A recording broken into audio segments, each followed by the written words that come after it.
అస్సలాముఅలైకుం. Hi అండి. Garam masala simple recipe అండి. కొంచెం ఒక వంతు చెక్కని తీసుకోండి, తర్వాత 2 వంతులు లవంగాల్ని తీసుకోండి, ఒక వంతు యాలుక్కాయల్ని తీసుకోండి. ఇది సింపుల్ గరం మసాలా అండి. అన్ని రెసిపీస్లో టేస్టీ ఇచ్చేది. సింపుల్గా అన్ని రకాలు వేస్తే వేరే ఫ్లేవర్ అనేది వస్తుంది. ఇది అనేది మీరు తయారు చేసుకొని వేస్తే అసలు ఏ దాంట్లో కూడా మంచిగా టేస్ట్ వస్తుంది. కానీ మేము వేసామన్నట్టు కూడా మాకు అర్థం అవ్వదు. అలా సీక్రెట్ ఇంగ్రీడియంట్లా ఉంటుందండి. చూడండి, ఇవన్నిటిని మిక్సీ జార్లో వేసేయండి. డ్రై మిక్సీ జార్లో వేసేసి మీరు ఎన్ని నెలలైనా స్టోర్ చేసుకొని ఇంట్లో పెట్టుకోవచ్చండి. దాన్ని మిక్సీ వేసేయండి. చూడండి, చూపించిన విధంగా ఇది కొంచెం పేస్ట్ పౌడర్ లాగా అయిందండి.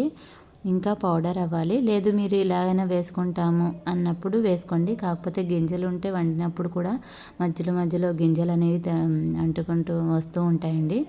అందుకని ఇంకా బాగా పేస్ట్ చేసుకోండి మీకు అయినంత వరకు.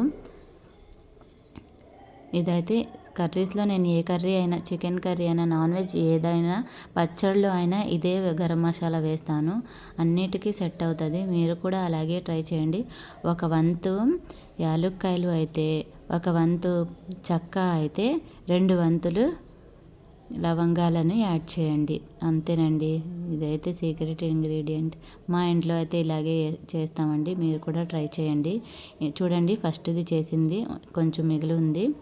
అలాగే ఇంకా దీనికన్నా మెత్తగా అవ్వట్లేదండి. ఇంకా మెత్తగా అవుతే మీరు చేసుకోండి. అవి యాలుక్కాయలు అవి కనిపిస్తున్నాయండి. అంతే, మెత్తగానే అయ్యింది. ఇప్పుడు నేను అవన్నిటిని చూడండి ప్లేట్లో తీసి చూపిస్తున్నాను. మీకు తెలుస్తుంది. చాలా బాగుంటుందండి. ఏ కర్రీలో అయినా, నాన్ వెజ్లో మీకు అవసరమైతే వెజ్లో కూడా వేసుకోవచ్చు. వెజ్ అండ్ నాన్ వెజ్ కలుపుతాం కదండి, ఆ కర్రీస్లో వేసుకోవచ్చు. చూడండి, లైట్గా చుటికెడు వేస్తే చాలండి. ఏ కర్రీలో అయినా టేస్ట్ని ఇస్తుందండి. అంతే అండి. చూపించిన విధంగా తయారు చేసుకోండి. చాలా రోజులైంది కదండి నేను వీడియో తయారు చేసి. ఎగ్జామ్స్ అండి, ఇవాళే ఎగ్జామ్స్ అనేవి కంప్లీట్ అయ్యాయి. నేను ఇంకా వెంటనే వీడియో ఎడిట్ చేసి పెట్టేస్తున్నానండి. ఏమనుకోకండి ఇప్పటి వరకు పెట్టలేదనేసి. ఇప్పటి నుంచి కంటిన్యూస్గా పెడతాను. నా వీడియోస్ అని ఎవరికైనా నచ్చితే నా ఛానల్ని సబ్స్క్రైబ్ చేయండి. నా వీడియోస్ని లైక్ చేయండి, షేర్ చేయండి. ఎవరి కష్టాన్ని వృధా అవ్వనివ్వకండి. ఎవరైనా సరే ఒక మేలు జరిగిద్దనేసే వర్క్ చేస్తారు. హెల్ప్ చేయండి, సబ్స్క్రైబ్ చేయండి. చూడండి, నేను ఆ బాక్స్లో అయితే బాగా స్టోర్ చేసుకుంటాను. మాకు చాలా మంత్స్ వస్తాయి. Thank you very much. Allah Hafeez.